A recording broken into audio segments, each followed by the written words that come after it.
को मेरा नमस्कार दोस्तों, स्वागत है आपका अपने YouTube चैनल में। मैं आपका दोस्त एडवोकेट अंकुश खन्ना।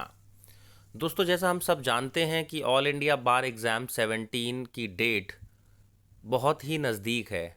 5 फ़रवरी की जो डेट है एग्ज़ाम की, तो उम्मीद करता हूँ आप सबकी तैयारी अच्छी चल रही होगी। बहुत से लोग हैं जो अभी भी बहुत डरे हुए हैं और उनको समझ में नहीं आ रहा है कि एग्ज़ाम कैसे क्लियर किया जाए या क्या आसान सी ट्रिक्स है जिसके द्वारा ये एग्ज़ाम को हम क्लियर कर सकते हैं, क्योंकि ऑल इंडिया बार एग्ज़ाम पास करना सभी के लिए बहुत आवश्यक है। तो मैंने यहाँ पर कुछ आसान सी ट्रिक्स बताई हुई हैं।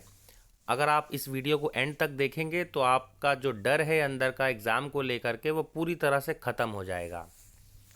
जैसा कि आप डिस्प्ले में देख रहे होंगे, AIB 16 यानी कि प्रीवियस ईयर का जो क्वेश्चन पेपर है वो मैंने यहाँ पर पूरी तरह से उसकी ट्रिक्स बताई हैं कि एग्ज़ाम्स को आप कैसे क्लियर कर सकते हैं।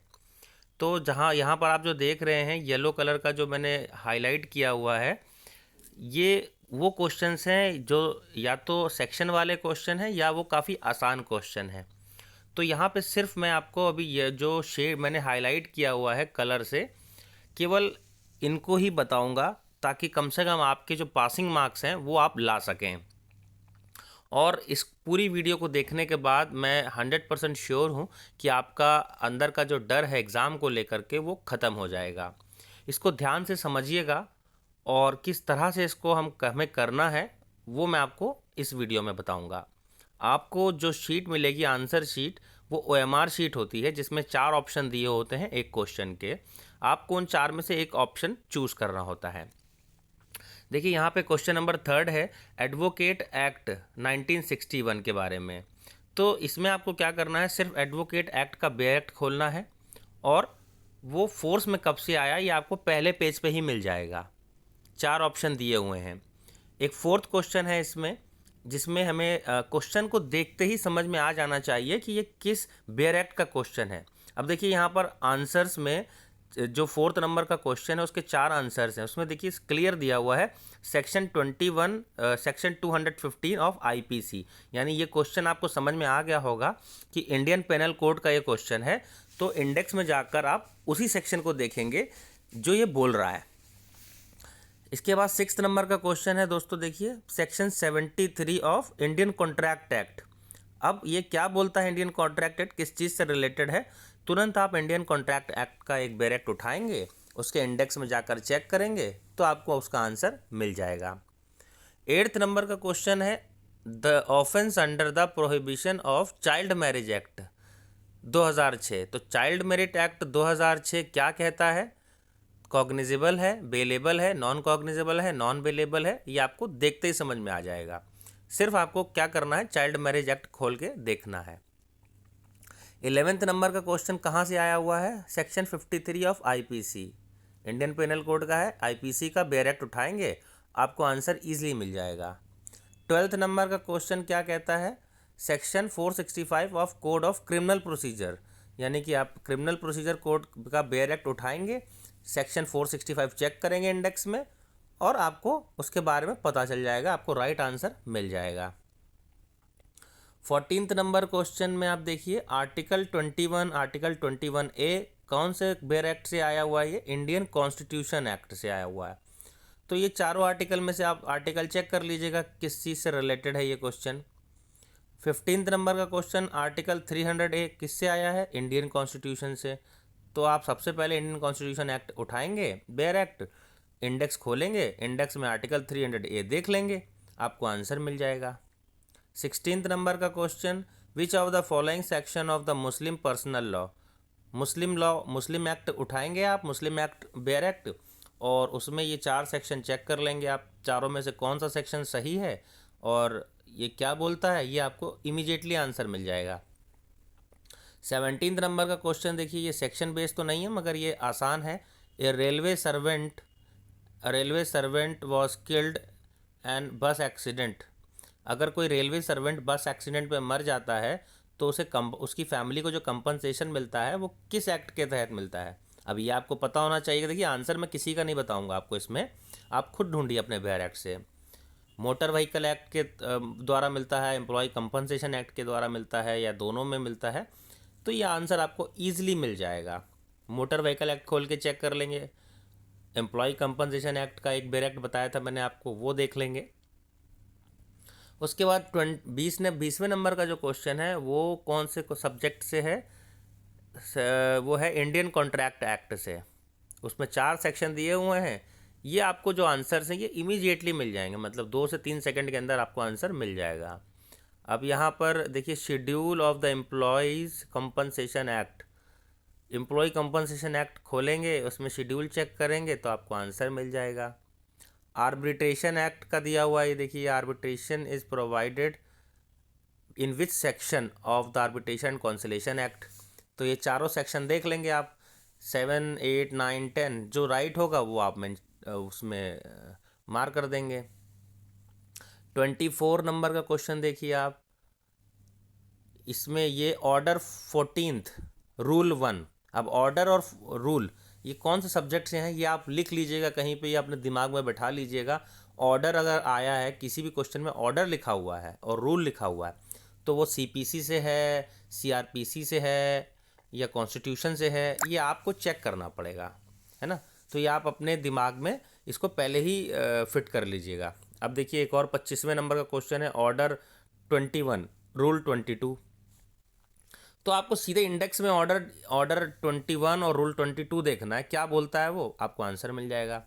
26 नंबर का क्वेश्चन भी देख सकते हैं, सेक्शन 82 सीपीसी यानी कि सिविल प्रोसीजर कोड से है ये।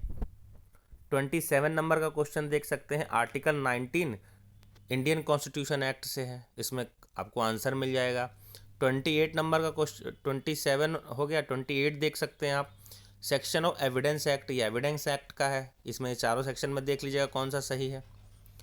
20 के उसके बाद है हमारे पास 33 नंबर का, ये under section advocate act, advocate act में है पनिशमेंट ऑफ एडवोकेट्स, कौन से सेक्शन में डिसाइड करी गई है, 30 में, 32 में, 35 में, किसी में भी नहीं।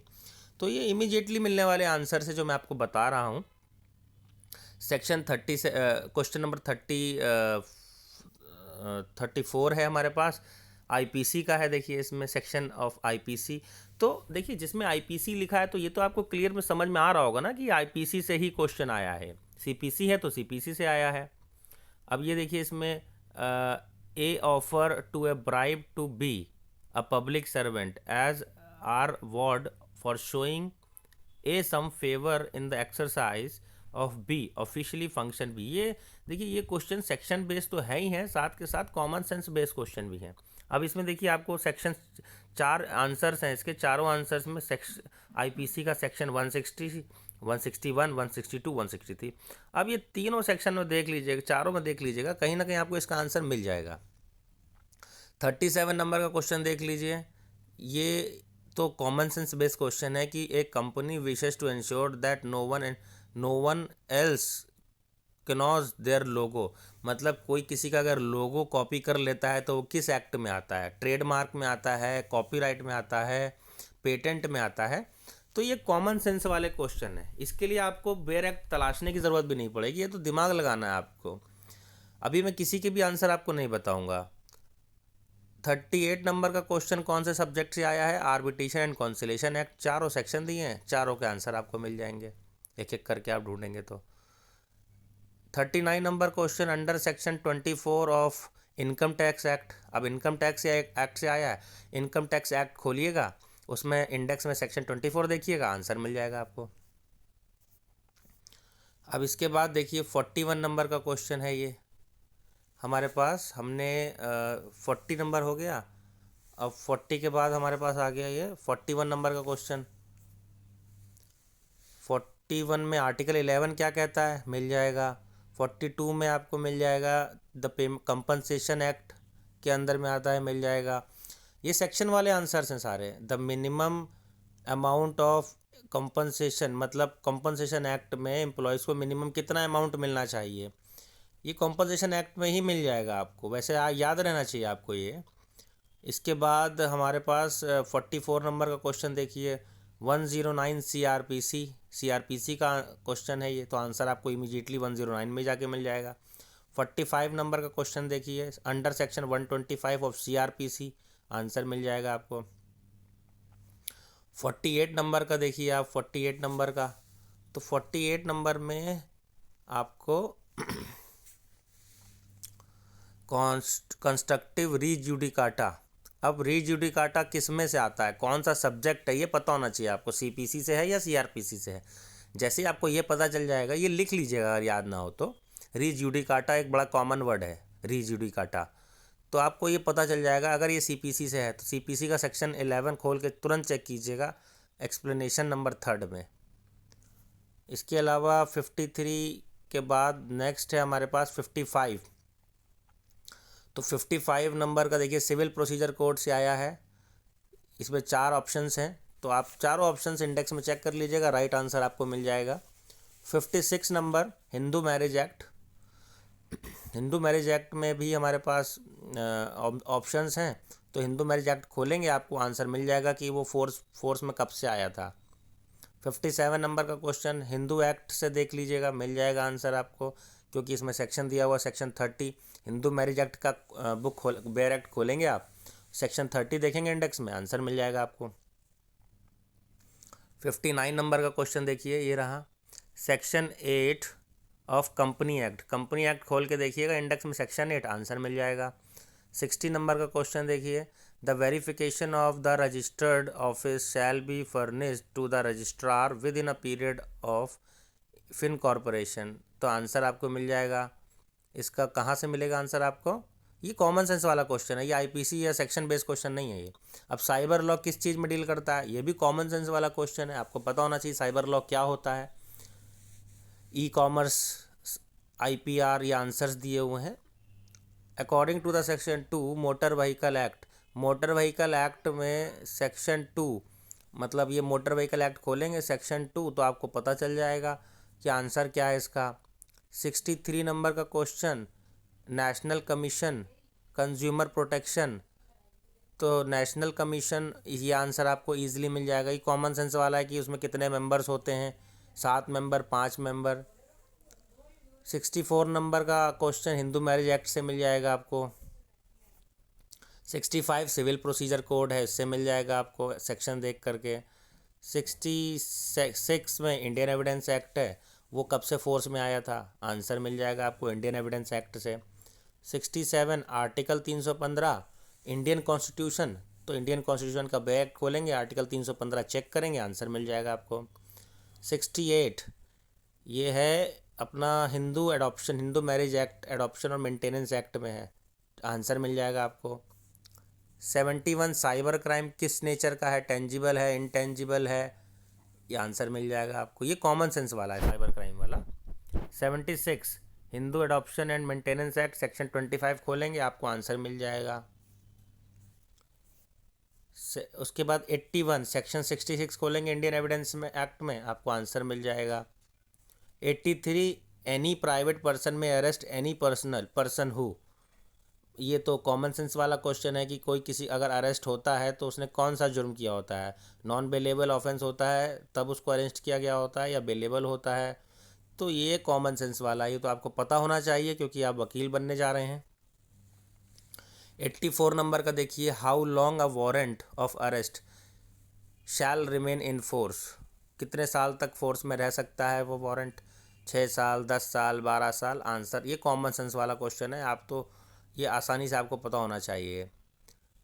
85 देख लीजिए under section 32 Indian income tax act. Income tax act आपने खोला बुक, वेयर एक्ट सेक्शन 32 देख लिया, आपको आंसर मिल गया। 87 under the scheme of criminal procedure and non criminal procedure, CrPC से है ये, तो आपको आंसर मिल जाएगा। ये कॉमन सेंस वाला क्वेश्चन भी है वैसे, कि scheme of criminal procedure non cognizable offence. 87 के बाद हम आते हैं 92 में, बार काउंसिल में मैक्सिमम कितने मेंबर होने चाहिए मैक्सिमम लिमिट के, ये तो आपको पता ही होना चाहिए, ये तो कॉमन सेंस वाले क्वेश्चंस हैं। स्पेसिफिक रिलीफ एक्ट 93 नंबर का क्वेश्चन देखिए, स्पेसिफिक रिलीफ एक्ट 1963 क्या कहता है। तो इसमें आप स्पेसिफिक रिलीफ एक्ट का बेयर एक्ट उठाएंगे, इंडेक्स खोलेंगे, ये चारों सेक्शन चेक कर लेंगे, आंसर आपको मिल जाएगा। 94 नंबर का क्वेश्चन स्पेसिफिक रिलीफ एक्ट खोलेंगे, उसमें मिल जाएगा आपको 6 मंथ, 10 मंथ, 12 मंथ। 96 नंबर का क्वेश्चन सीपीसी से है, सिविल प्रोसीजर कोड से है। फॉरेन कोड का मतलब क्या होता है? ये तो कॉमन सेंस वाला क्वेश्चन है, बिना बेयर एक्ट के भी आपको मालूम होना चाहिए कि फॉरेन कोड का मतलब क्या होता है। फ़ॉरेन के मुकदमे देखता है, इंडिया के अंदर होता है, इंडिया के बाहर होता है। और ये लास्ट है 100 सीपीसी सिविल प्रोसीजर कोड। चारों आंसर दिए हुए हैं आपको, करेक्ट आंसर इंडेक्स से मिल जाएगा आपको। तो दोस्तों ये जो मैंने आपको सारा बताया, ये बताने का मकसद ये था कि अब ये येलो वाले कितने नंबर, अब देखिए आपने येलो वालों को हम चेक करते हैं कि टोटल कितने हैं ये आखिर जिसमें मैंने कलर किया हुआ है।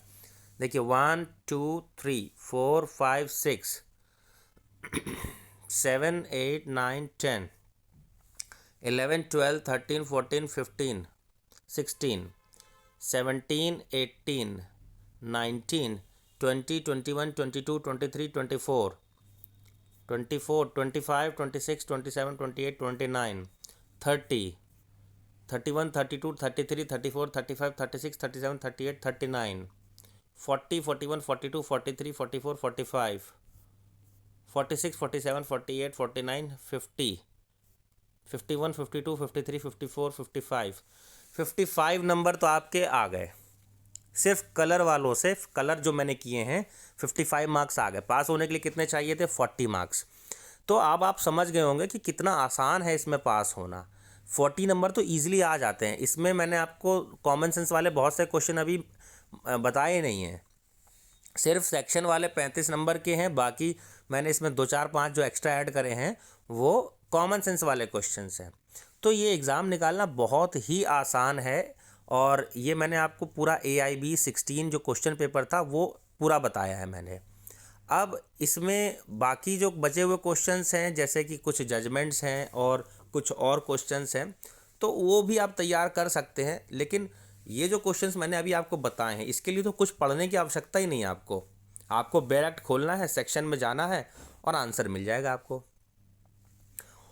इसको आप ठीक तरह से एक बार देख लीजिएगा। इसके बाद मैं दूसरी वीडियो में AIB 15, क्योंकि जब तक एग्ज़ाम नहीं हो रहा है तब तक कम से कम आप इसके थ्रू प्रैक्टिस कर लीजिए, तब भी आप 100% क्वेश्चन पेपर सॉल्व कर लेंगे और आप 100% पास हो जाएंगे, ये गारंटी है। तो आप बिल्कुल भी नर्वस ना हो, घबराएं नहीं, अच्छे से एग्ज़ाम दें और किसी प्रकार की कोई टेंशन ना लें। बस बेयर एक्ट सारे कैरी करके जाएं अपने साथ, जो ज़रूरी है। उम्मीद करता हूँ अच्छी लगी होगी वीडियो आपको। मैसेज के थ्रू आप मुझे बता सकते हैं अगर आपको अच्छा लगा है या कुछ और पूछना चाहते हैं, तो आप मुझे व्हाट्सअप करें, यूट्यूब पर मैसेज करें, मैं ज़रूर आपका रिप्लाई करूँगा। अच्छे से स्टडी कीजिएगा। ऑल द बेस्ट आपके एग्ज़ाम्स के लिए। धन्यवाद दोस्तों, फिर मिलेंगे एक नई वीडियो के साथ, नई जानकारी के साथ। अगर आप नए हैं तो वीडियो को देखने के साथ सब्सक्राइब कर दीजिएगा बेल आइकन प्रेस करके, ताकि आप हमारे एक फैमिली मेम्बर की तरह हमसे हमारे साथ जुड़ सकें। धन्यवाद दोस्तों, जय हिंद।